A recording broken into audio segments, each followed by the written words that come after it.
Giving Tuesday is a global effort that encourages people to do good. Go to loveshriners.org. This year, please support Shriners Children. Go to loveshriners.org. Thank you. Mel Bauer happens to be the Chief Communications and Marketing Officer. So you're sitting here through this whole conversation, and what are you thinking, Mel? I think it's a great day to be here and spend some time with you. How old are you? How old am I? Yeah. I'm 48. You're younger than me. So have you ever heard of Matthew Modine? I have. You have? Okay. Have you seen Vision Quest? I have not. Have you seen Madonna live at the Nassau Coliseum? I have not. You have not. Are you a Madonna fan? Not maybe her biggest fan. You don't like her? No. Yeah. It's okay. I used to like her more than I do now. She's kind of creepy to me now. I don't know. She looks weird, and she was controversial as a kid. She and was, so yes. It was a big thing to listen to her because it made your parents mad. So so outside of all this great work you do for Shriners, Mel, what is Mel into? Like, what do you do for fun? You like sports, or what do you do? I'm curious. So I've got 2 kids, so I live the life of 2 kids. And yeah. So you have no life. I don't. How old are the kids? Football game. My son's 11, so football games and baseball games. And great. My daughter's 3.5, and so dance practice and isn't it great? It's a great time. Where do you live? Tampa, Florida. Oh, you live in Tampa? Yeah. Wow. Now, is there a Shriners in Tampa? So the international headquarters for Shriners is actually located in Tampa, Florida. No, I didn't know that. So you guys, it's a nice place to live. Beautiful place. The whole area, Tampa, Clearwater, St. Pete. And our friend upstairs, Don Katsimatidis, he's got this beautiful building in St. Petersburg. It's the largest and tallest building in all of South Florida. These are going to be gorgeous, gorgeous apartments. I know you're aware of all that. Yes. Who is more popular in Tampa, Tom Brady or a guy that used to live there that played in here for the Yankees, Derek Jeter? That's a great question. Probably Tom Brady still. Brady. He won a Super Bowl there. He did. He gave them what they wanted and was part of the local culture more recently. Yeah. So it's amazing that the sports, Stamkos and the Lightning, they've had tremendous amount of success. The sports city. It is. It is. The Rays with like a $12 payroll. Kevin Cash has that team every year in the conversation. It's a great city. Now, the thing about Tampa, though, is this. When you're in Tampa, it's very nice. But if you get lost, it's hell. No? You're not far from some rough hoods. It's your story. Know when to take a right and when to take a left. All right. Well, today is Giving Tuesday, Mel, and you're my third guest. I already had Tony Ruffini in here. Liked him very much. Then I had Stuart Sullivan. Liked him very much. And here you are. So the number, once again, is 1-800-276-8007. I tell people, Giving Tuesday, look, give to every charity. Give to everyone. I've got my own for my son. But we partnered with you guys today, and you guys do a terrific job. Everybody sees the commercials. All these beautiful little kids, cleft palates, broken bones. Some have had medical difficulties to the point where they need amputation. And these are the type of kids you guys work with every day. That's right. And we have done that now for over 102 years and always done that without regard for what a family, what their ability to pay might be. Right. And I always say, when you experience something, you know more about it. Like people always say to me, how do you become good at radio? I go, you got to have life experiences. I don't care how many communications classes you take. You got to have life. So the reason why you're the perfect guy to talk about this is you don't just work with the hospital now, but you, like Cy Sperling used to say, you were a patient. That's true. My Shriners story started when I was 18 months old, and I was diagnosed with a rare orthopedic condition in which my hip was not forming correctly. And so my dad was a pharmacist. He was kind of a medical guy, and he just asked the pediatrician, where's the best place for us to take Where were you my living son? at that point? At that point, we were living in Illinois, more closer to St. Louis than Chicago. And the pediatrician said there's a Shriners Hospital in St. Louis, and that's where you have to take it. And that's still there, obviously. It is still there today. It's been there now 100 years, the St. Louis location. Wow. And that's where my story started. And what happened with you? So they were able, because it was diagnosed so early, they were able to do some pretty aggressive treatments.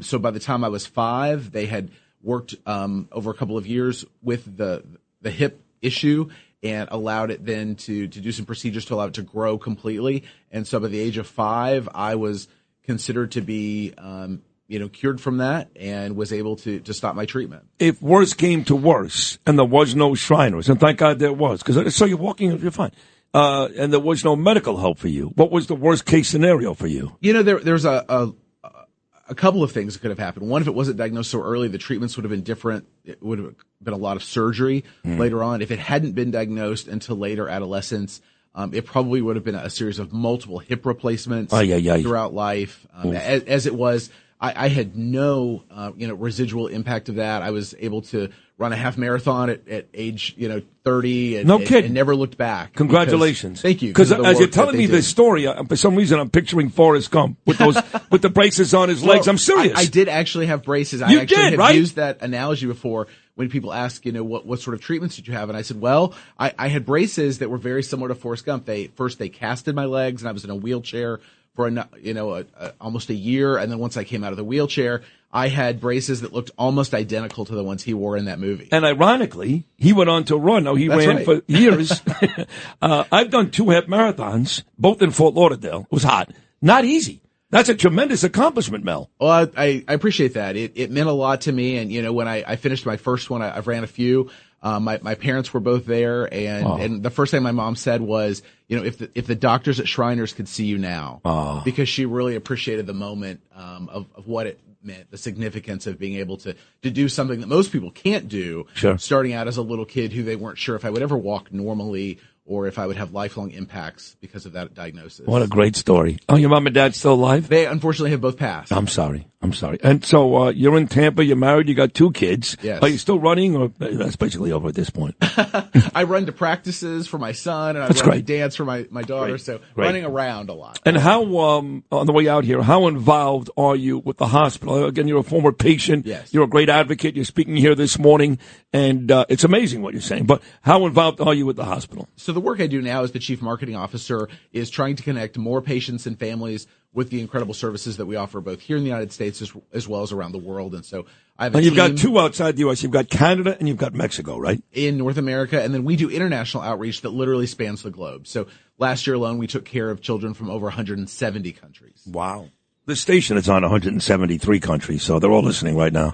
And then for the most part, like I talked about earlier, cleft palates, broken bones, any other, and of course, people like you that were born with something and how to get help along the way. What else am I missing? So we also do pediatric burns, which is a really unique aspect of the care that we provide, because up until about 50 years ago when we started doing that, children's burns were treated the same as adults. And it was a team of doctors that Shriners began working with that said children heal differently. They're growing. Sure. They're changing. We can't treat them the same way that we do adults. And so pediatric burn centers emerged just over 50 years ago at Shriners, and we now have 4 throughout the United States that treat acute pediatric burns. Mel, you're a great story, a terrific guy. I'm glad it all worked out for you. I love the work you're doing today for this wonderful hospital, and especially this time of year between Thanksgiving and Hanukkah and Christmas. What better way to celebrate than to give to people like you and others that need the help. You're an amazing guy. Thank you so much. Thank you, sir. That's my man, Mel Powers, right there, folks. Make a difference. Call right now, 1-800-276-8007. That's 800-276-8007. Make a child's life special, just like what happened to Mel here. Go to the website. It's great, too, loveshriners.org. For just $19 a month, you'll get this gorgeous blanket. You'll get this stuffy little, beautiful little teddy bear. And on top of that, every donation you make today, there's a nice man out there named Dave who is matching your donation 3 times. That is 3 times the impact to help children all over the world today. Folks, make that call, 1-800-276-8007 to Shriners Children's Hospital on this Giving Tuesday.